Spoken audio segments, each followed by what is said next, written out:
कार्तिक महात्म्य पहला अध्याय। नैमिषारण्य तीर्थ में श्री सूत जी महाराज 88,000 सोनकादि ऋषियों से बोले, अब मैं आपके सामने कार्तिक महात्म्य की कथा कहता हूँ, जिसे सुनकर मनुष्य सब पापों से छूटकर वैकुंठ को पाता है। सूत जी ने कहा, श्री कृष्ण से आज्ञा लेकर नारद जी के चले जाने पर सत्यभामा प्रसन्न होकर श्री कृष्ण से बोली, हे नाथ, मेरा जीवन सफल हो गया।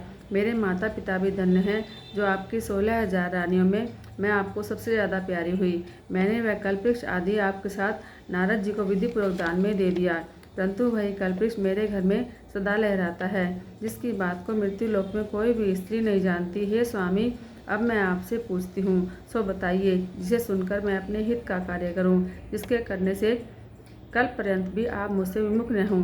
सूत जी कहने लगे, सत्यभामा की ऐसी बात सुनकर श्री कृष्ण जी हंसते हुए सत्यभामा को पकड़कर कल्पवृक्ष के नीचे लाए और बोले, हे प्रिय, 16,000 स्त्रियों में मुझे तुम प्राणों के समान प्यारी हो। तुम्हारे लिए देवताओं और देवराज इंद्र से भी मैंने विरोध किया।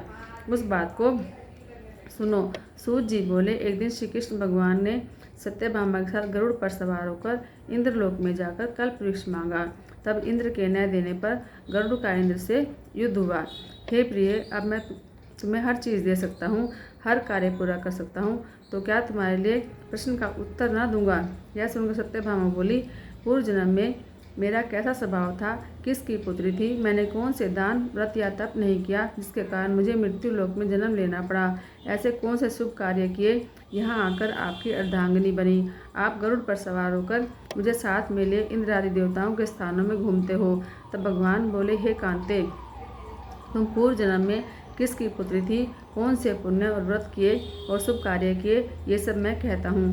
पूर्व समय में सतयुग के अंत में मायापुरी में अत्रि गोत्र में वेदों और यज्ञों का जानने वाला देव शर्मा नाम का ब्राह्मण रहता था। वह रोज अतिथियों की सेवा, हवन, सूर्य भगवान की पूजा करता था, इसलिए सूर्य की तरह तेजस्वी था। उस ब्राह्मण के बुढ़ापे में गुणवती नाम की कन्या हुई, जिसका विवाह उस पुत्रहीन ब्राह्मण ने अपने चंद्र नाम के शिष्य से कर दिया और वे दोनों पिता पुत्र की तरह रहने लगे। एक समय वे दोनों कुशा और समिधा लेने के लिए वन में हिमालय की तलहटी में पहुंचे तो उन्होंने एक राक्षस को अपनी तरफ आते देखा, जिसके वजह से उनके शरीर शिथिल हो गए, उनमें भागने की शक्ति न रही। तब राक्षस ने दोनों को मार दिया। उनके धर्मात्मा होने के कारण मेरे पार्षद उनको बैकुंठ में ले गए, क्योंकि उन्होंने आजीवन सूर्य की पूजा की थी। इसलिए मैं दोनों पर अति प्रसन्न हुआ। जब वे दोनों विमान पर चढ़े हुए सूर्य के समान तेजस्वी रूपवान चंदन और माला लिए हुए बैकुंठ में आए, तब मेरे पास दिव्य भोगों के साथ रहने लगे, दिव्य भोगों के साथ भोग भोगने लगे। बोलो श्री कृष्णचंद्र महाराज की जय।